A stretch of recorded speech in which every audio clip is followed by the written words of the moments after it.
Hey everyone, Walter Crosby with Helix Sales Development and another episode of Sales and Cigars.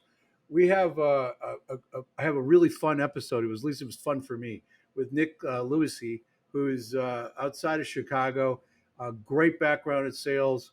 We talk a lot about um, his background, his approach to the world. He's got a little war room idea that he uses to help business owners create strategy. We talk a little about fractional sales management, talk about the recession, and we get to talk about Winston Churchill and cigars. It's just a lot of fun. Um, it's worth jumping into this. You might have to break up the listening because it goes a little about a half hour, but a lot of fun, guys. Jump in with Nick and me, and thank you for participating. Go grab a cigar, go grab a cocktail, strap in, and get ready for some fun. Thanks. So, Nick, welcome to Sales and Cigars. I appreciate you taking some time out of your schedule to have a It's my chat. two favorite Appreciate topics in it. the world, cigars and sales. And a great host. And I love your smoking jacket. I am envious of that. I hope you have velvet slippers to go with them. But it's awesome. Well, you know what? I don't have velvet slippers, and Father's Yep. Day is right around the corner, isn't it? I might mention that to If I somebody. had mine on, I'd show That's you. a good I idea. have Thank you. embroidered with one has a Scotch glass and the other one has a cigar. Oh, all right, we'll have to find out where we got those, and I Yeah, just buy things absolutely, and say, "Hey, this was absolutely. my Father's Day." That's how it works in my house. Um, so we had one other thing in common that we were talking about. Our daughters are both going to the same little university in Kentucky. Go That was Cats, another go cool Cats. coincidence. Like, there you go. And they're building a football program there that I think I is think going to he's go got some someplace. legs there. Uh, And we talked about it. I had some affinity to the football team. My daughter was dating a player for a while, and I've been very, very impressed with the program. And the coach is doing some great things, and he's molding young men into gentlemen. And I'm excited to see that program go. and you got to see that firsthand. But he's got a reputation for building programs based on character and good work ethics and getting the kids to do what they need to do. So you know I'm a Michigan guy, so I've always had a little challenges with the SEC, but I've been rooting for them as often as I can. So all right, so let's kind of jump into. We know each other from the fractional sales management, sales QB world, and I'm kind of curious. Everybody has a different take on fractional sales management or fractional sales leadership. Can you kind of share with the audience as to what's a good fit for Nick and what it is that you feel is It's a a great good question, approach? Walter. And I think each engagement sometimes has a tendency to be a snowflake, if you will, right? So you kind of have to take a look at what's the objective of the client that you're bringing on and what do they need. And many times it ends up they don't know, right? So you kind of have to get in there, get under the hood, so to speak, get your hands dirty with the sales team. We'd like to start out with an audit. I actually like to start out with mystery shopping, right? Which is part of the audit, not part of the audit. And so I do an aggressive mystery shop and kind of take myself through their entire sales process to the best that I can and just figure out what's going on. If they have multiple salespeople, I'm going to try to mystery shop as many as I can before I go in so I know where their problems lie. Fractional is interesting, especially as the fractional sales provider. We were talking about this in the pre-show. I end up because sales is fractional is known in the CFO world, right? The fractional CFO. It's even very known in the Yep. fractional CMO world, the marketing world, so to speak. I think those And HR is HR is very coming much, along but too. They're those doing tend to it. be a little project orientated, right? Where, okay, I got to close the books. The books Mhm. have to be closed by the 10th of the month, right? And so there it's, I'm looking at the AP, I'm looking at the cash flow. That's easy because it's transactional. Marketing is project orientated too, or maybe you're dealing with the vendors, right? So I got an SEO vendor, I got a Facebook vendor, I got LinkedIn vendor. And so you're managing the vendors through a process. Where I struggle, Yep. I'm transparent, is in sales. It's really day to day. You're in the grind, right? You're moving the sales team through. You're moving deals through. And I joke when I kind of talk to people about it. I'm like, I've got right now, sitting on 7 clients, different levels of engagements. I've got 7 different CRMs I got to understand, right? 7 different Slack channels if they're on Slack or G Chat that I got to manage, 7 different emails, and amplify 7 times X of salespeople. And if you deal with salespeople, that's not joyful. That's not, you got 7 different, let's say, zoos that you're trying to manage on a daily basis. And hey, listen, I'm Exactly. the zookeeper, right? And I say that with love and admiration. I've been a salesperson my entire life, carrying a bag, and so, I think the fractional sales leadership is great for some, right? So coming in and getting if you're coming in from a strategic perspective, it's phenomenal, right? Where do you want to go? How do you want to get there? Mhm. What's your ideal customer profile? What's the messaging? What's the playbook look like? And then here's how you sell stuff. And I'm going to stay on, I'm going to help you, and I'm going to transition you to get somebody on. But I think when you're looking at the salesperson, the fractional sales leader, and you want them in the muck each and every day, that's difficult. And it's difficult for all parties, right? And it's difficult for the sales leader because he's not going to be set up for successful. And the team needs that coaching. So I think you come about it with strategic, and then you get in the grind and say, let me coach your team. Let me be the outside third party that's coaching the salespeople, and let's get you a manager on. I know you take that approach, and then let me coach that manager, because I think the most difficult Yes. position in any organization is that sales manager, right? We take the best Mhm. salesperson and we elevate him to sales manager. And so what we've done is taken a lone wolf DNA that's used to hunting and now made him in charge of the pack. And he doesn't want to be in charge of the pack. He wants to hunt and he wants to play golf. Right. No, no, But no, he no one's doesn't know telling how him. to. We No. don't And, know how to do and it. then now we're mad, right? And so we've taken a phenomenal salesperson and we've created an environment where he cannot be successful in any way, shape, or form. And now everybody's mad at each other. And then he goes on to something other and he goes back to selling. So you lose the Yep. revenue for that person. You piss off Yep. everybody in the organization. You frustrate everybody, and then that person No. can't go back into sales. So what does he do? He goes Right. back to your competitors, and he takes all those great sales skills and all that knowledge and competes with you. It's a terrible idea, and I know because it probably happened to you. I was multiple times promoted to sales manager Yep. because a couple of years hitting your numbers, they're like, "Oh, you must know what you're doing," because the business owner didn't. And I was like, who doesn't take the promotion? And then once I told this, I had a little talk the other day, and I told this story. I'm sitting at a party feeling pretty good, right? End of the year, Christmas party, and I get, the two partners come over and say, want to talk to you. So I'm at the bar. They offer me this role. I say yes. On the way home, my wife asked me the question: have you ever managed a group of salespeople before? And I'm like, no. She says, have you managed anything before? Mm-hmm. Mm-hmm. Not really. Right. Right. So what are you going to do? And so I'm going to have to figure it out. How are you going to do that? I have no idea, but I'll figure it out. Right. But what guys like you and I do is we figure it out so that Right. we don't fail.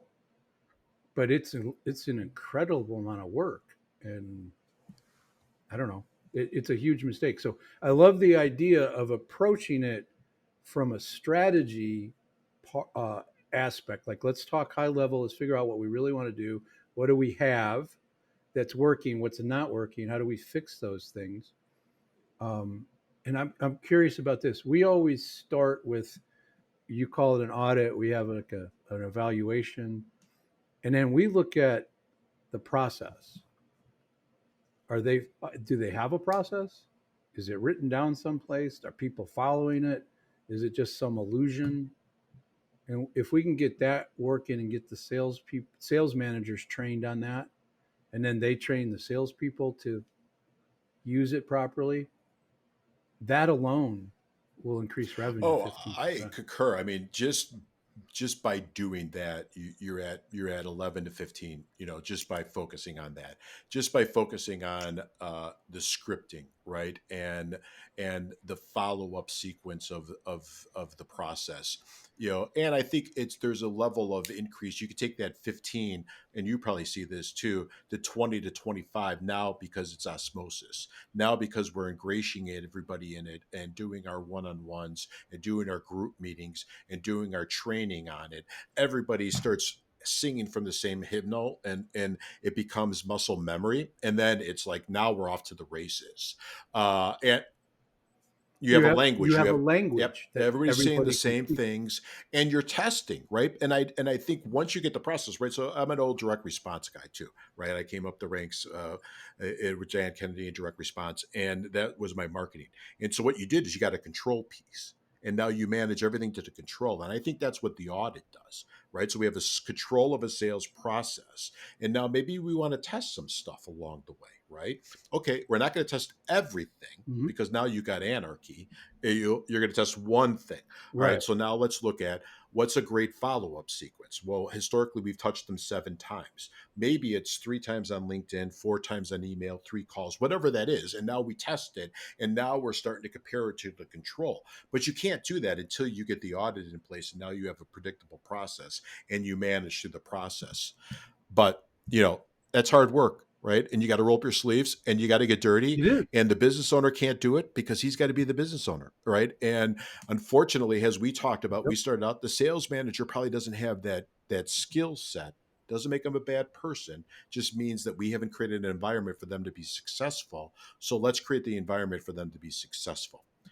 I They Right. don't know what they And don't I know. deal with a lot of founders. I'm sure you probably do too. And sometimes I say, hey, listen, I've seen the enemy. The enemy is you, and I'm probably the only one that could tell you that.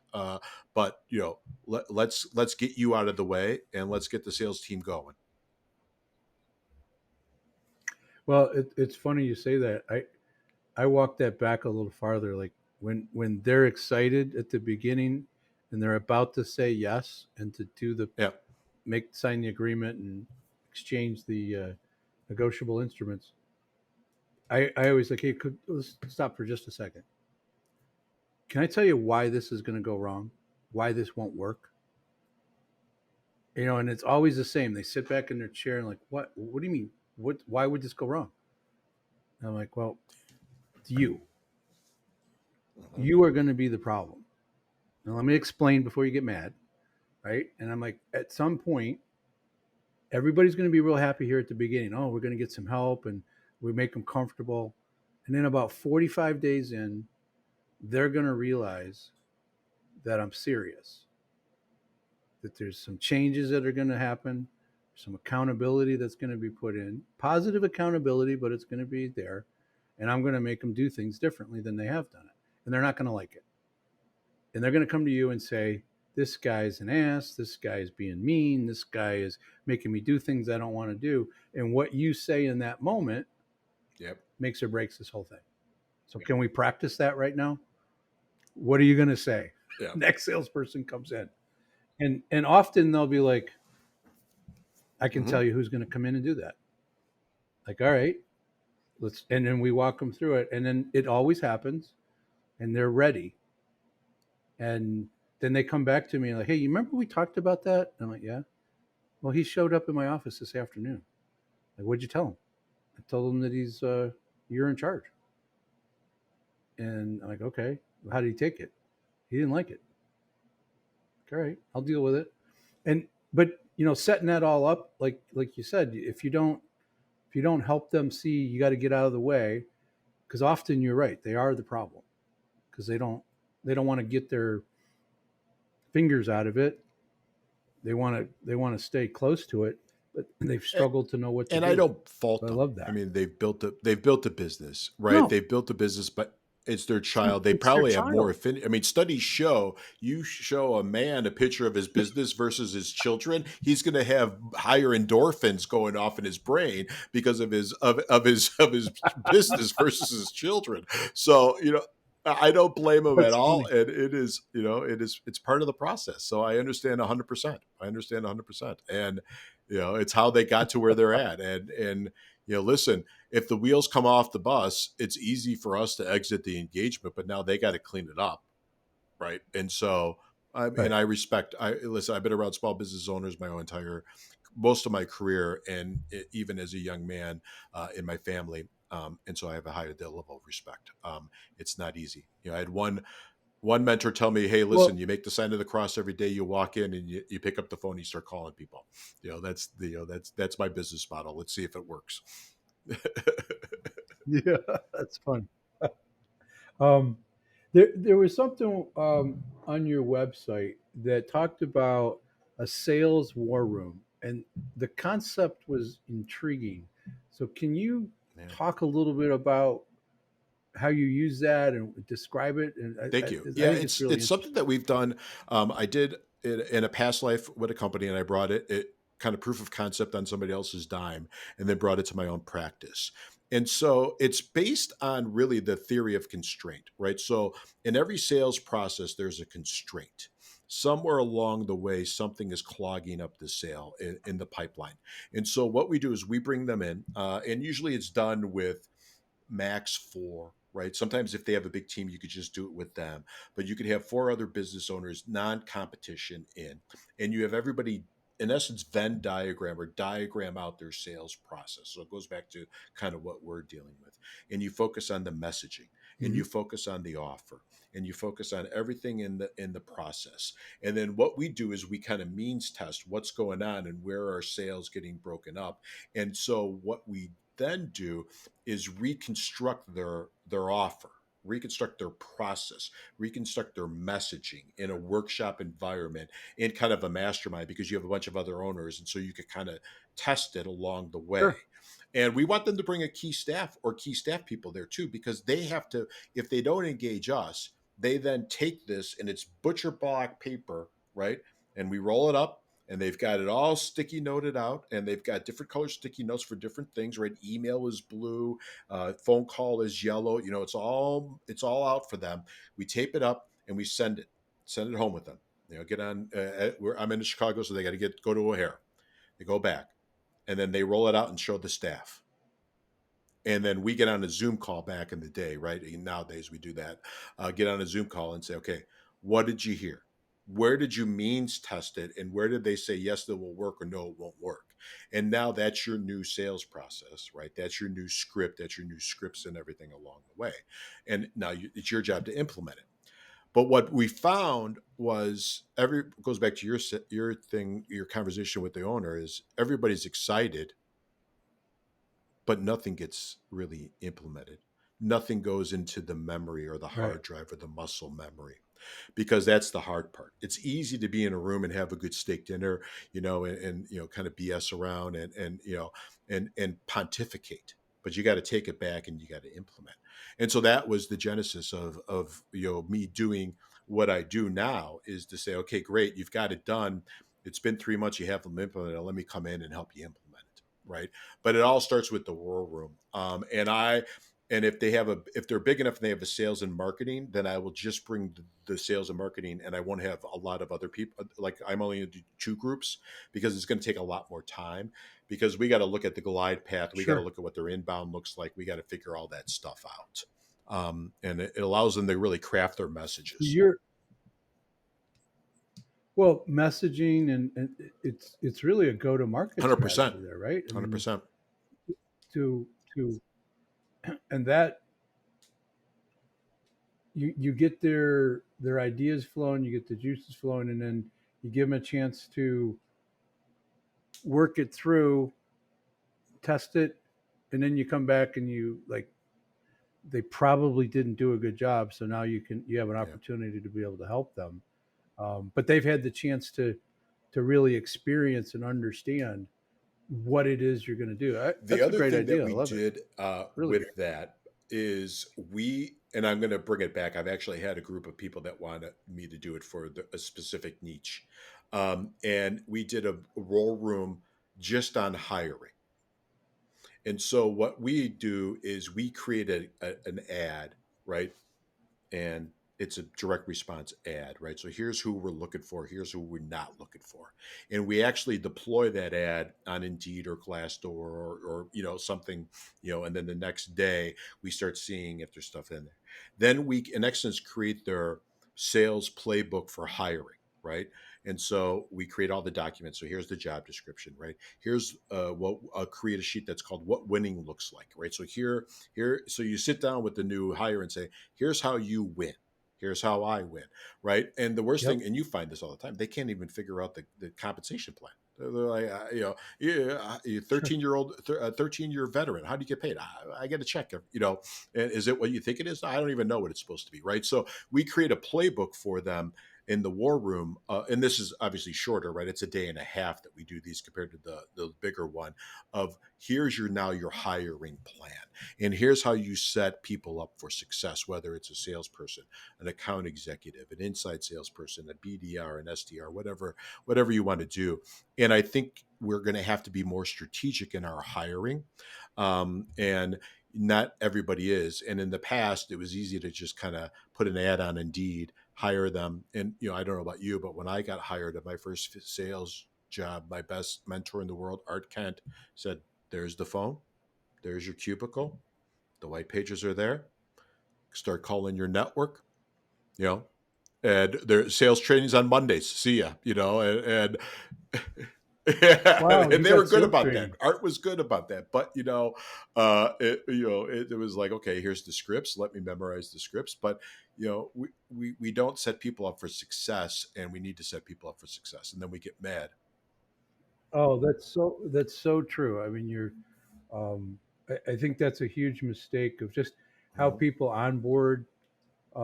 They don't. They focus on the wrong things. They're talking about product, right? And what you really, I believe, you need to start with is that who's our customer? Who's our ideal customer? What are their problems? How do we talk to them about their problems? How do we solve their problems? What questions do they have, right? If if you got an A Mhm. player and you give them that information and you have somebody that can talk smart about the technical stuff, they can run out, go call the people, like you said, go call their network, go call the people they know, and they're like, well, how do we do that? Well, it's complicated.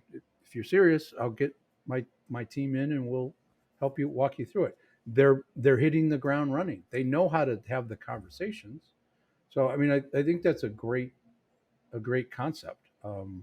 That's it's and how often do you do those, or is there a plan there? If somebody wants that, can somebody call you and say, "Hey, Nick, I like the war Yeah, room I idea. tried to do them Can once every other month, right? So every 8 months we're rolling them out, and we have them come to Chicago, right? It was we did them virtually. It didn't have as much of a bang as it possibly can, so I kind of Yeah, paused it, and now we're back to doing them. We do them, it's easy to get in and out of Chicago. I do them in the suburbs, so it's pretty close to O'Hare. One is I live close to O'Hare, and but there's good restaurants. sure. There's a good Italian restaurant that the owner's right off the boat that we take everybody to, and he rolls out the red carpet. So we feed them well, but they most importantly they walk around with a plan, and so we do those every other month. Nice. Awesome. So something that I've been talking about and I'm concerned about. Um, I mean, we don't have to go too deep in it, but the Sure. recession that's coming, we can talk about if it's worse than '08 and '09. We could talk about the signs of it because I mean, big companies are missing Mhm. their earnings forecast, and you know, next thing they start to do is lay people off, cut things, and nobody can cut enough to profitability. So, is there anything that you're concerned about, or anything that you're doing to try to help sales leaders and CEOs to like not do the same stupid things that they've done in the past Well, I during think a you hit it recession? on the head. So the first thing is start talking about it, right? And start saying, okay, what did we learn? in 2008, 2009. And I certainly have shrapnel still, from that time, and mistakes that were made. But the biggest lesson that I learned, and I'm sure, Walter, you have the similar thing, and you may have clients, is I saw it coming, and I didn't want to believe it was going to come. And so I saw that it Mm. was coming. I knew it was coming, and I didn't want to believe it. And I thought it might just be a little bit of an umph. And so it's coming. Winter's coming. There's nothing you could do about it, right? You can't have it, with every season there is a turn, right? So you have to understand that. It. So the other thing is the one that you said is the last thing you want to do is take your foot off the throttle. The last thing you want to do as a business owner, or the person in charge, or maybe a managing director, or the GM of a business, is take the business throttle off the growth. Keep the lead flow going, right? Keep the sales team going, keep them focused, realizing deals may elongate, right? So I go back and I read a couple different books about it. How to Prosper in the Age of Decline is a book, and I may have gotten the title wrong, so I'll get the right title and I'll email it to you. So if anybody wants in the show notes, they could get that. There's also a phenomenal study by HBR, Harvard Business Review, and looking at the elongation of sales timelines, right? So we have to realize that timeline will elongate. So let's now manage expectations because of that. But also realizing what can we do to move it through. The other thing is most companies stop the advertising, right? It's just easy. Let's stop the advertising.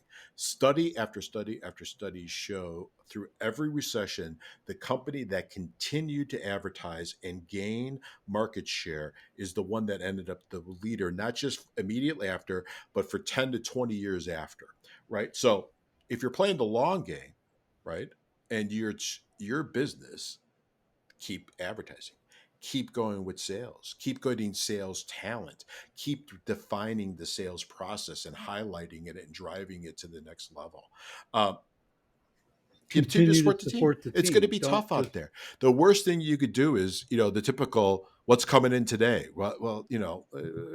Let's figure out what's going on with the sales process. Let's have real conversations about our pipeline, right? Because I know you probably see this when you take over clients. The first thing I do is get all the junk out of the pipeline, right? We got deals that have been sitting in there for 30 years that aren't closing. Oh, Bill's going to buy this week. It's like, Oh, yeah, yep. I call it hope. And hope. The last time this country banked on hope, we had 8 years of. Right, right, Well, right, I right. won't get But political. Never mind. hope isn't a But we, strategy. I always say, right? And that, hope will not feed my exactly. There you go. children, That's right? much And better than what Chase I was thinking. will not allow me to pay my mortgage on hope. So you got to have a real conversation. You got to have a real conversation about the pipeline. It's okay to jettison stuff out of there, right? And it also allows you to, if you had, there's going to be talent, right? There's going to be good talent probably because your competitors won't. So now let me get a guy or gal that has got a book of business and a skill set and can help me move that needle and take it on the chin.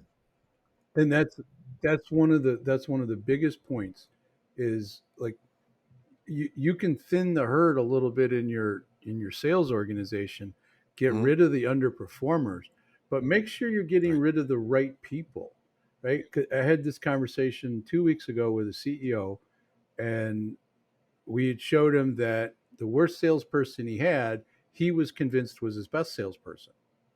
And I'm like, okay, so tell me why you think he's the best salesperson. Well, he's always got the biggest revenue. Like, okay, what else? Well, that's it. He's always got the most revenue. Like, okay, so let me guess. I'm going to just take a swing in the dark. He's got less than a half a dozen large accounts that he's had for the last decade. Well, yeah, okay, I understand. He's managing those accounts. He's taking those orders. He's doing everything he should do with Yeah, those. he's He's not a account salesperson. executive. He's an account manager. So if we go into a recession, he he's somebody you want to keep around to make sure that he's taking care of those. But he might lose one of those, and he's not going to be able to backfill it. So who's the young stud or studette that is out there opening up new accounts that we can help develop? so they can keep opening new accounts. And let's nurture those people too. It's just getting them to change their perspective. But the other thing that you said was that most people are just kind of like putting on these blinders. Yeah, I know it's there, and we don't want to talk about it, and we don't want to think about it. And then all of a sudden, they're in a reaction mode, and that's what these companies are, especially the mid-size and small companies, are going to struggle because it'll be too late when they try to take I action. agree. I also am curious, and I haven't done enough research on this yet, but I have to. Actually started this week a little bit. Is how is access to credit, right? Because 2008 credit freed up. I had a company there.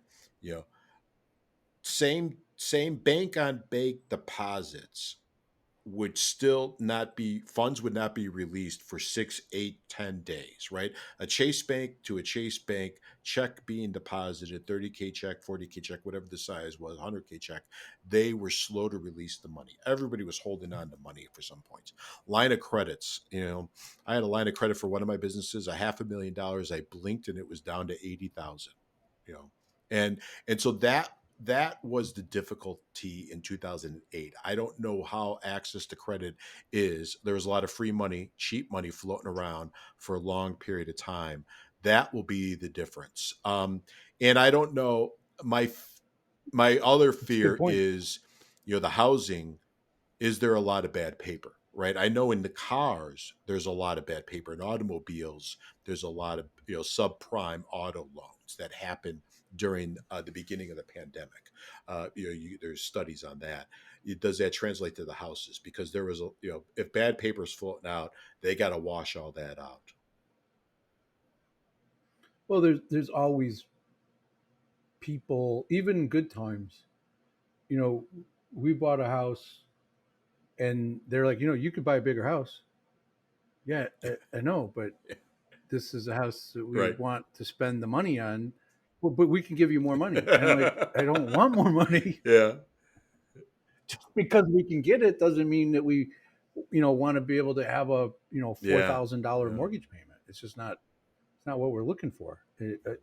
But so there's a ton of that, and because of the market, the way they do it, um, especially with mortgages, there's plenty of that out there. So you're right, that's going to wash out. That's a good point. The credit availability is going to have a huge impact because money's just been flowing around here for the It, last 24 months, and I think Well, that just the spigot will other be turned day, off or too. I think it was just today. I do for one of my businesses. I do bank my the processing of invoices and all that is through QuickBooks, right?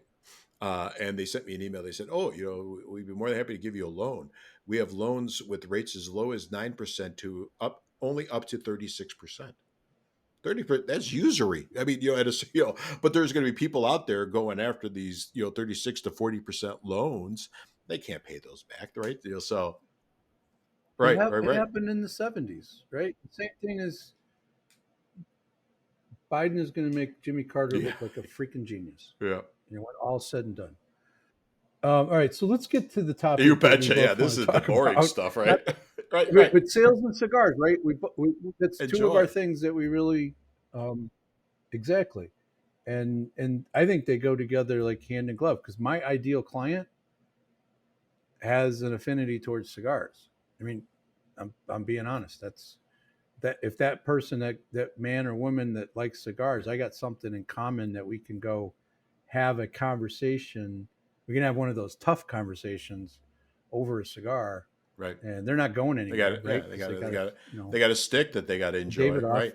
Yeah. So let's. I know you have Yeah. a show and tell that you want to talk about. So let's. I usually ask if you have a relationship with I cigars, and do. I think you do. So Well, I think it's great. share I your think relationship. cigars.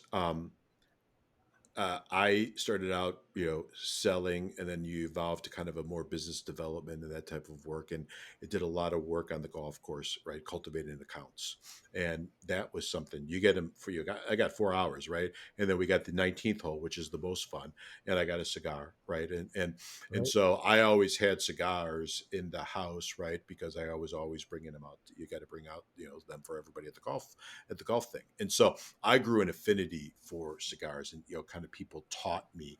And so, and I grew up with a grandfather that always smoked cigars, but he would smoke the Italian rope cigars. I don't know if you've even seen those, but and listen, when you stole one from him and you tried it, it was horrible, right? So my first, they talk about putting Yeah, hair on your chest. That would do that. And so cigars have been a big thing in my life and a big part of business development for a long for time, a and long being on the time golf too. course and enjoying 4 hours with a client or a prospect, getting to know them under duress, getting to know them. Well, geez, you four putted, but you said you got a three. Okay, so I'm going to know what kind of person you are in the thick of things.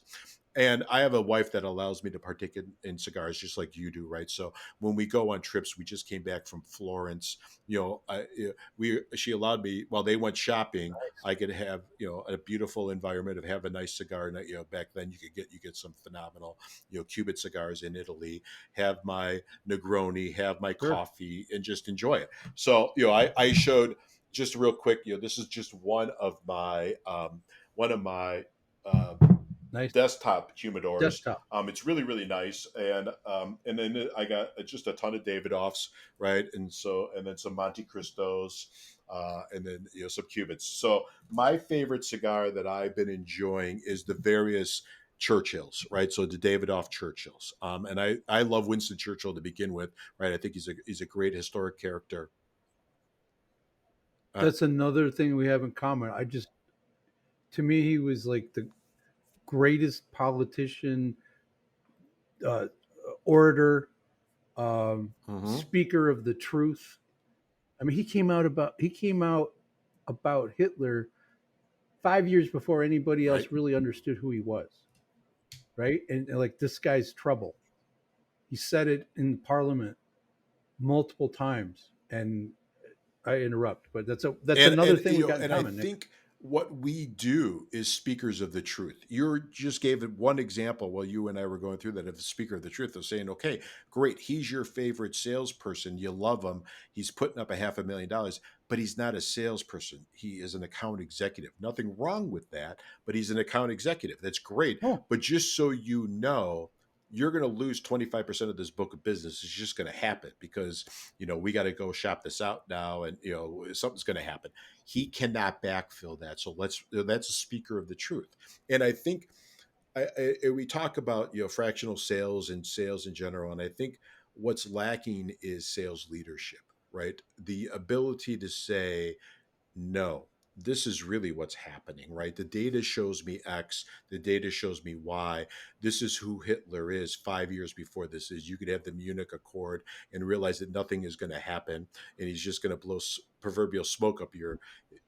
Yeah, yeah. no, why and is and this off? Yeah. and I think and maybe has outside consultants, for lack of a better phraseology, though I think what we do is more than consulting because we actually help them do the work. But outside advisors, we could be speakers of the truth. And if we then are not worried about keeping the engagement, but doing what's right by the engagement, of saying, hey, let's go grab a cigar. We got some issues we got to talk about. Here are the 5 to 7 issues that I see. 3 of them are right now on our plate that we got to solve. 4 of them are coming down the pike. And if we don't do anything about them today, we're going to have a problem, not today, but in 3 months or 6 months. So, No, that's it. It's a great way to look at having a conversation around a cigar and yeah, probably a cocktail, but to me it's a device to really get into the depth that you need to get into, because if you light up a 20-25 dollar cigar, you're not right. going to just toss it aside. You really got to stay with it, and it allows for the conversation to flow, and you're thinking about how you're going to end this, what it sounds like, right? But you're in it. And I have what sometimes I call and I've said this many times on the program, but I have a Okay. contemplative cigar from time to time. And it's not my idea. It's a buddy of mine, Doug Price. If you're listening, thank you. But it's like you sit there, like my office Okay. is a cigar room that I built in, I don't know, 15, 14 or 15. And because tried to convince my wife to putting it in the fourth bedroom, that'd be a good Yeah. idea, right? Because I got the windows and close. I'm a good sales guy, but Yeah. not that good. Uh, so we have Okay. this pole barn, and she's like, why don't you build it out there? I'm like, okay. So I'm talking to a builder buddy of mine, and he's like, yeah, we could do it. It's just a box. So I'm talking through it with my wife, and she's like, well, why do you make it a little bigger? And you can make the ceilings 10 feet tall instead of 8 foot tall. And I'm looking at my guy, I'm like, why are we doing it 8 foot? We could do it 10 foot, right? It's like, yeah, the sticks go that light, right? So I built this little room um, that has, two big leather chairs, an elbow bar.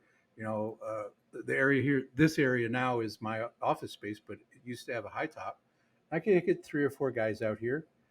Two is perfect, but I would go sit in my leather Sure. chair, which you can see the corner of, and it's just me, a pad, paper, and a pen, a cigar, maybe some music, and I'm just trying to work through an issue. I'm trying to work through an idea, creative or problem solving, whatever it is.